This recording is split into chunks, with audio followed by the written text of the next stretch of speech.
নীরবে নদী জলে যে বাজে।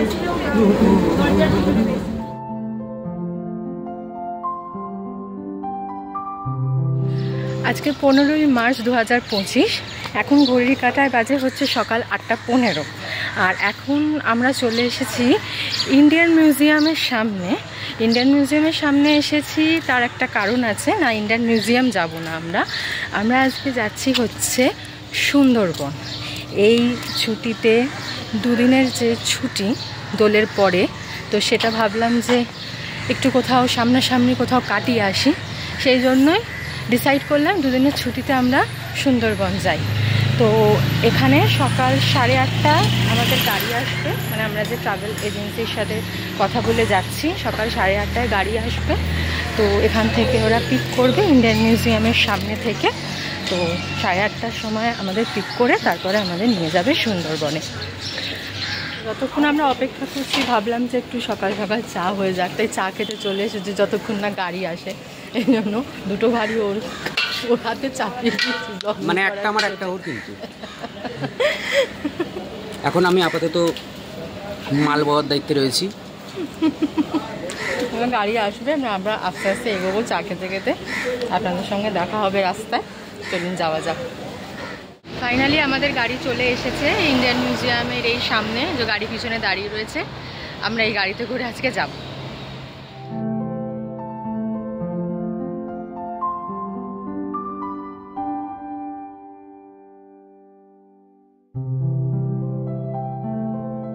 বাসন্তী হাইওয়ের ওপরে মালঞ্চর কাছে এসে আমাদের এখানে সোনার রেস্টুরেন্টের সামনে এখন দাঁড় করিয়েছে। এখানে আমাদের টি ব্রেক দিয়েছে, আর বাসে ব্রেকফাস্ট দিয়েছিল হচ্ছে একটা স্যান্ডউইচ ছিল, তার সঙ্গে একটা লাড্ডু আর খাস্তা কচুরি আর একটা মিনারেল ওয়াটারের বোতল ছিল।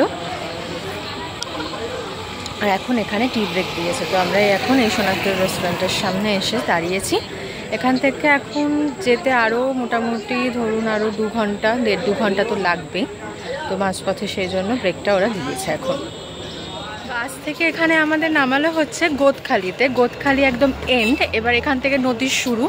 তো আমরা এখন লঞ্চে নদী পার হয়ে আমাদের যে হোটেল, সেই হোটেলে আমরা এখন যাব। আমরা আমাদের নির্ধারিত লঞ্চে উঠে পড়েছি যাত্রা শুরু করার জন্য। লঞ্চ এখনও ছাড়েনি, ছাড়বে। লঞ্চে উঠে পড়েছি। এখান থেকে মোটামুটি আরও 1 ঘন্টা মতো লাগবে আমাদের হোটেলে পৌঁছতে। ভালোই লাগছে বেশ, জলের মধ্যে দিয়ে লঞ্চে করে হোটেলে গিয়ে পৌঁছবো। টাইগার রিজার্ভ ফরেস্টের মাঝখানেই আমাদের হোটেল। চলুন যাওয়া যায়।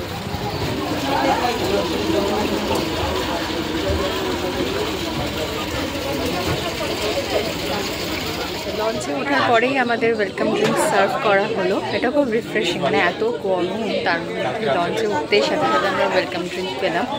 খুবই ভালো লাগছে।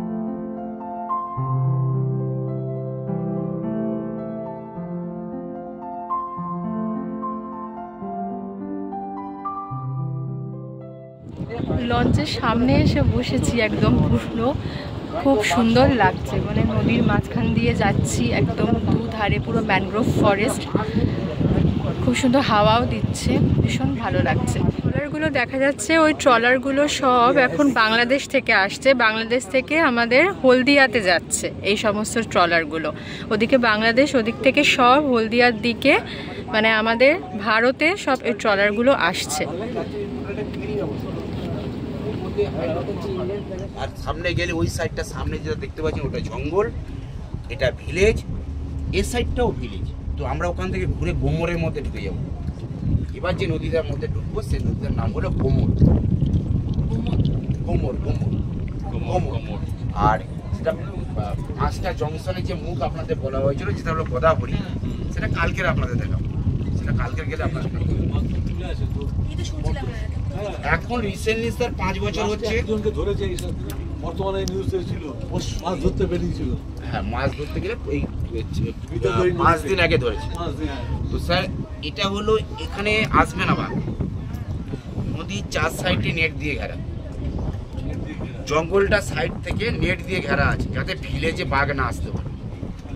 রিসেন্টলি 5 বছর এটা করা হয়েছে, হয়তো অনবরত আমাদের তো এধারে যাওয়া আসা গ্রামের মধ্যে ঢুকে যাচ্ছে। হ্যাঁ, যার জন্য রিসেন্টলি 5 বছর এই নেট দেওয়া হয়েছে। যাওয়ার সময় আপনাদের দেখিয়ে দেবো যে নেটটা দেওয়া আছে, যার জন্য বাঘ আসতে পারবে। বাঘ আসে কেন?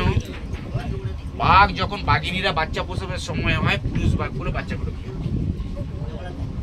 সেই জন্য বাঘিনী বাচ্চা প্রসব করার জন্য গ্রামের মধ্যে চলে আসে।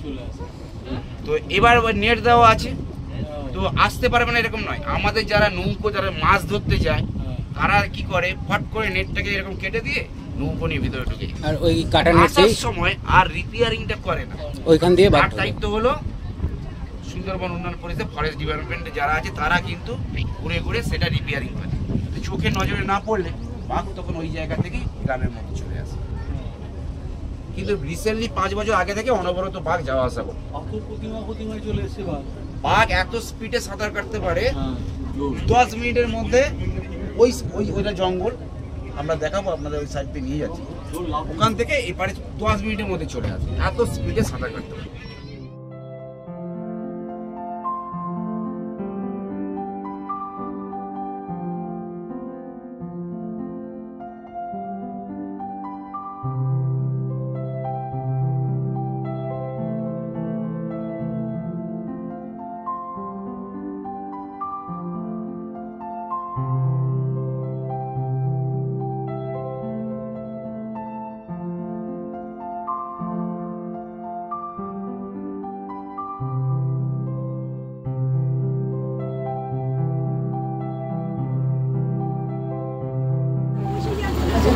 খাবার আমাদের সার্ভ করে দিয়েছে, আর খাবারের মধ্যে কি আছে সেটা আপনাদেরকে দেখিয়ে দিই।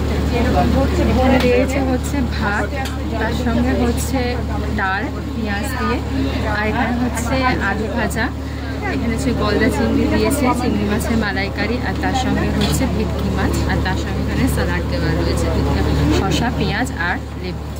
আর এখানে যারা ভেজ চায়, ভেজ আইটেম রয়েছে, ভেজ আইটেমে এখানে রয়েছে ডাল, তার সঙ্গে হচ্ছে আলু ভাজা, আর এখানে হচ্ছে ফুলকপির তরকারি, এটা হচ্ছে পনির, আর তার সঙ্গে স্যালাড।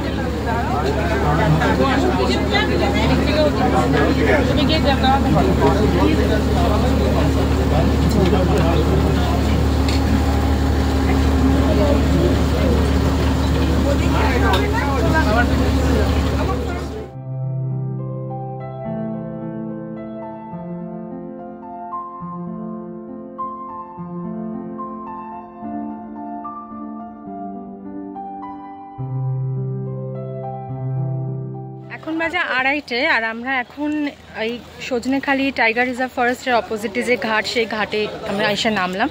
এবার এখান থেকে আমরা আমাদের কটেজের উদ্দেশ্যে রওনা দেব। আমরা আমাদের রিসর্টে এসে পৌঁছেছি, আর রিসর্টের নাম হচ্ছে দরিয়া রিসর্ট। রিসর্টটা আপনাদেরকে দেখাই, এই হচ্ছে রিসর্টটার সামনের ভিউ।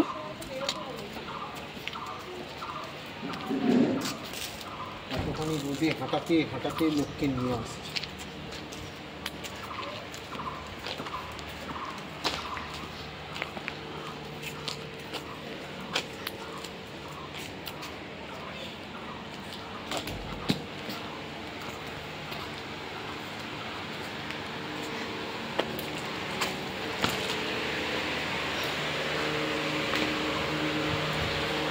এখানে নিচে কতগুলো রুম রয়েছে?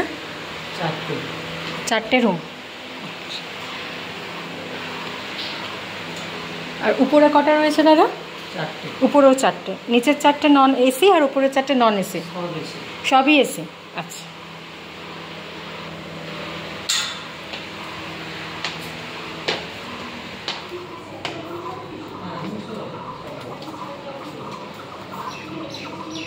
এই উপরে খোলা ব্যালকনি পুরো।